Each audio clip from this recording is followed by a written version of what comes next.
Let's talk about physical activity and obesity.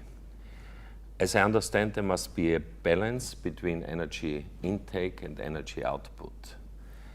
You told us during your lecture that energy output, physical exercise, has decreased during the last decades. Is this true?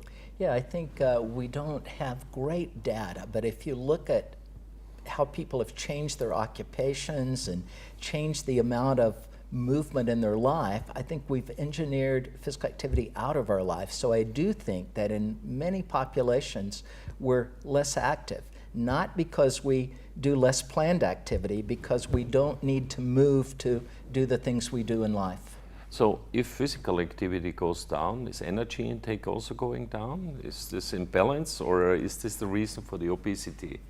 In fact, it's not completely tied together. So you would assume if activity goes down, you just eat less. But in fact, there's a lot of data that at least over the short term, physical activity goes down. It's not matched by a decrease in intake. And so that's a situation that leads to weight gain. So I think decreasing physical activity is a risk for weight gain. So you told us 15 calories per day make the difference whether you can get obese in the long-term run, yes or no.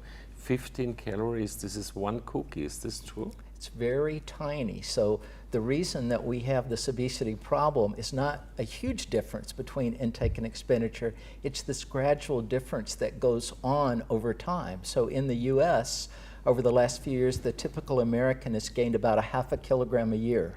Every year. So it's this gradual weight gain, and as little as 15 calories can explain a good part of that weight gain. Okay, what can we do? Increase our activity level. Very simple question. How many minutes are effective to that the balance is again established? How many minutes per day? So that's a tough question to answer. More is better. So in the US, what we recommend for most people is 30 minutes a day of a moderate activity. For most people, I think that helps avoid weight gain. If you're losing weight and trying to keep weight off, it's probably more like 60 minutes a day. So it's better to not get obese in the first place, because once you're obese, you're going to have to do more activity to not gain weight after you've lost it than to not gain it in the first place. But on the other hand, if you are obese, it's a little bit difficult to do 60 minutes, at least at the startup. So to obese people, what would you recommend to start up with? I always recommend walking. Start walking. Walking is a fabulous exercise. Start walking gradually, walk a half mile, a quarter of mile, increase over time. You didn't get obese overnight, you're not going to get lean overnight. It's important to start, increase gradually, and people are amazed that they can work up to an hour a day. But isn't my appetite going up if I exercise more? Absolutely not. That's where the research is pretty strong, that when we take overweight people and get them to exercise, for most of them, appetite doesn't go up and they lose weight.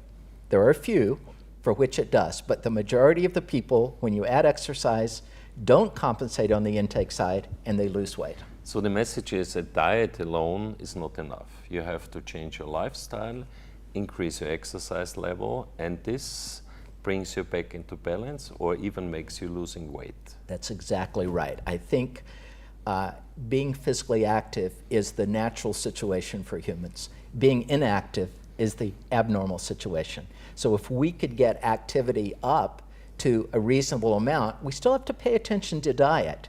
But now you're in a zone where your body's working with you to help maintain weight. Okay, thank you very much. You're welcome.